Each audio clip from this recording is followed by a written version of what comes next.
C'est à moi là? Allez, go et bienvenue sur ma chaîne Airless 509 RC, la chaîne d'aéromodélisme suisse romand située au pied du Jura avec une vue imprenable sur le bassin lémanique. Yeah. Aujourd'hui, ce chapitre est consacré à une petite fabrication maison d'un bush plane, plus précisément un bush cub, que j'ai imaginé, que j'ai dessiné sur une planche dépôt flight test et donc que j'ai découpé, que j'ai monté au fur et à mesure. On va voir ça tout de suite, mais juste avant de démarrer, n'oubliez pas de vous abonner à ma chaîne et d'activer la cloche de notification, ainsi je saurai exactement ce qui vous intéresse quand vous likerez mes vidéos. Allez, c'est parti.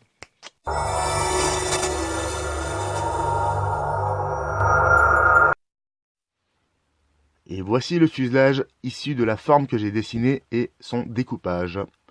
On passe directement au renfort, tel que ce petit bâtonnet de glace au niveau du cockpit et la petite plaque en épaule sur laquelle on posera également le récepteur.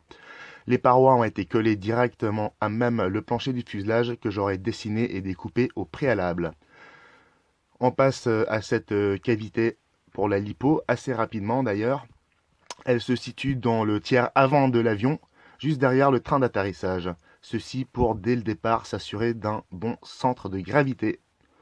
On voit défiler ici le toit avec son entaille au bout pour recevoir la dérive. Pièce maîtresse de l'avion dans laquelle j'ai investi pas mal de temps pour m'assurer notamment qu'elle soit bien centrée. Pensez-y. J'en profite pour préciser que ceci n'est pas un tuto, mais juste une vidéo de partage de mes idées. Si vous cherchez de bons tutos, allez voir ceux de Flight Test.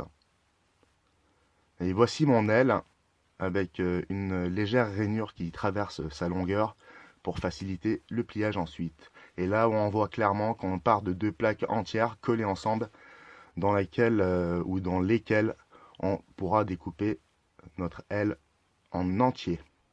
Prévoyez de la petite marge pour fabriquer ces flaps et ces ailerons. Vous constaterez que l'aile, une fois fermée, vous obtiendrez un tunnel, une cavité dans toute la longueur de l'aile pour y passer les fils notamment. D'ailleurs, on arrive à ce premier point crucial qui consiste à faire les branchements sur le récepteur. Une dernière photo de mon aile avec une barre en Sagex qui traverse au milieu. Vous la doublez et ça vous fera votre clé d'aile. Très important. On peut enfin se faire une idée de la forme de l'avion, maintenant que l'aile est posée dessus. Je vous précise que j'ai choisi un système d'attache avec des élastiques, car c'est simple, efficace et solide. Allez, on passe au cockpit. Pensez-le bien, dessinez-le bien et découpez-le correctement, car une fois découpé, ce sera la forme définitive. On en profite pour tailler une petite plaquette qui servira de siège au pilote. Prévoyez une légère inclinaison. D'ailleurs, c'est une pilote test, elle a l'air un petit peu anxieuse, mais néanmoins bien préparée. On passe au moteur, qui lui est fixé à l'aide de 4 petites vis sur 2 plaquettes en balsa renforcées par du Sagex, des petites plaquettes également, mais dépôt. Ceci constitue le firewall qu'on va coller à la verticale en prévoyant bien sûr une marge suffisante au niveau du support hélice. Faites en sorte que quand vous montrez l'hélice, qu'elle ne touche pas le fuselage. On en profite pour tirer le câble de la lipo de pied en bas et pour placer le régulateur. Une fois que j'ai fait tout ça, je me suis adonné à fond au renfort de la cage moteur, car c'est très important. Je n'ai pas lésiné sur la colle, j'utilise la colle chaude, 110 degrés ou 200, en fonction des parties. N'ayez pas peur d'ajouter du poids, puisque durant une construction, c'est souvent l'arrière de l'avion qui s'avère le plus lourd. Voilà, on passe au pare-brise, que j'ai découpé dans un morceau de plastique relativement fin, mais résistant et malléable.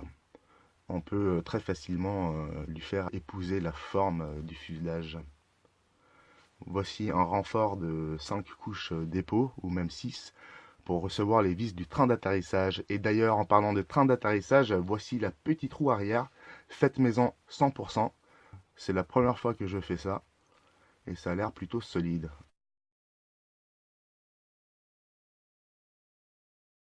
Alors voilà où on en est aujourd'hui. Je n'ai pas mis de capot pour l'instant parce que je sais pas si je vais faire quelque chose de transparent ou de rigide ou ouais, d'amovible. À voir. Toutes les parties ont bien tenu le coup jusqu'à la fin de la construction. Il y a également le museau qui reste à compléter. Mais voilà l'ouverture que j'ai devant, avec un certain espace entre le bout, enfin l'avant du fuselage et l'hélice en elle-même. J'ai légèrement excentré le support hélice vers la droite. Sinon, le reste est standard. Bon, l'élévateur est un peu abusé. C'est un double stabilisateur, mais l'élévateur, il est simple, hein, par contre. Donc, on va faire le tour des cerveaux vite fait. Donc, voilà, ici, on a la dérive. À la fin de la construction, j'ai été obligé d'ajouter un cerveau pour la petite roue. Que voici derrière le scotch. Ici, gauche, droite. Et là, gauche, droite. On remarquera que la position du cerveau est inversée en bas. On continue la petite visite. On a ici un train, une petite roue arrière entièrement faite maison, à l'aide de petites languettes en alu. Ça demande deux petits perçages, quelques écrous et boulons. J'ai collé un bras de cerveau pour pouvoir rattacher la roue au cerveau. Donc en espérant également que dans les buissons, les hautes herbes, cette tringle ne sera pas trop atteinte ou touchée. Mon élévateur.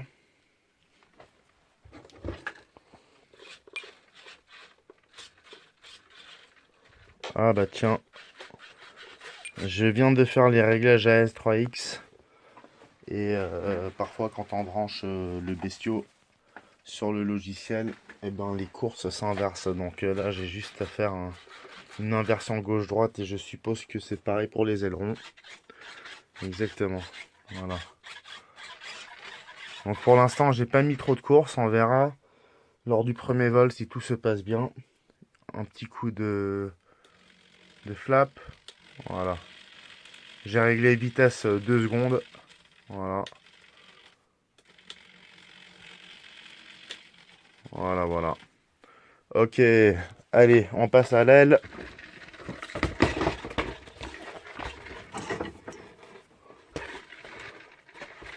Concept assez simple, hein. 4 cerveaux.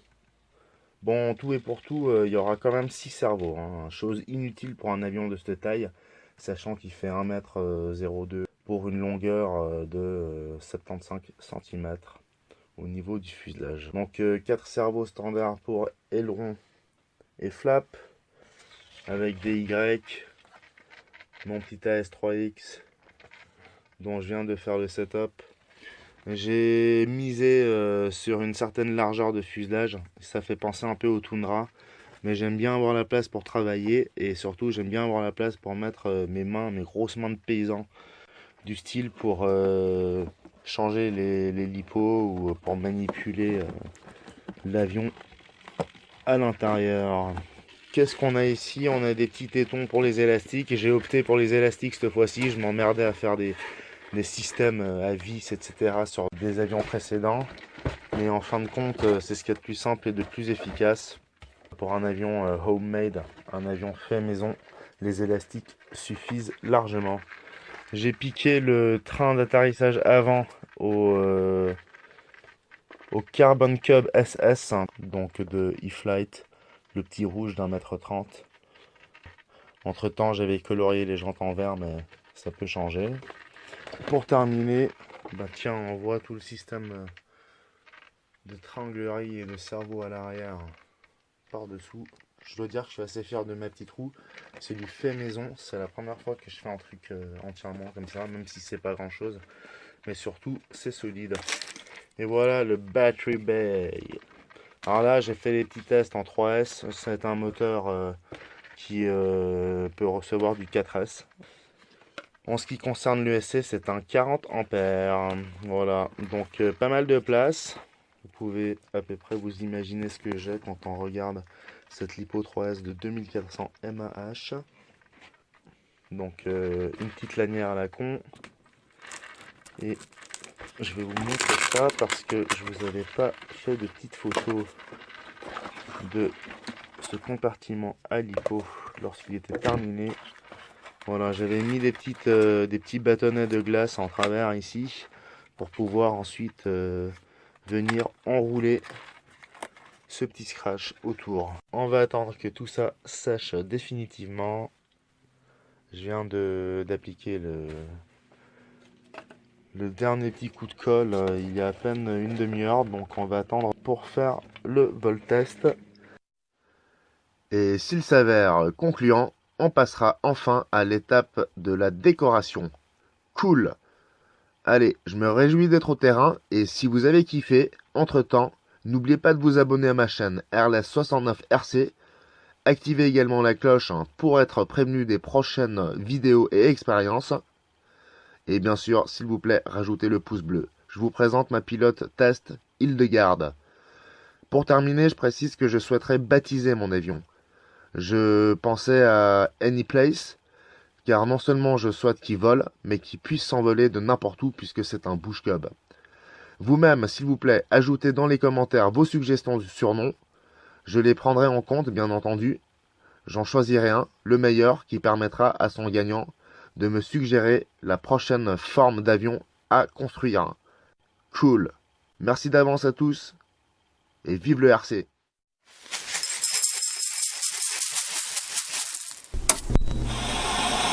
The big question about new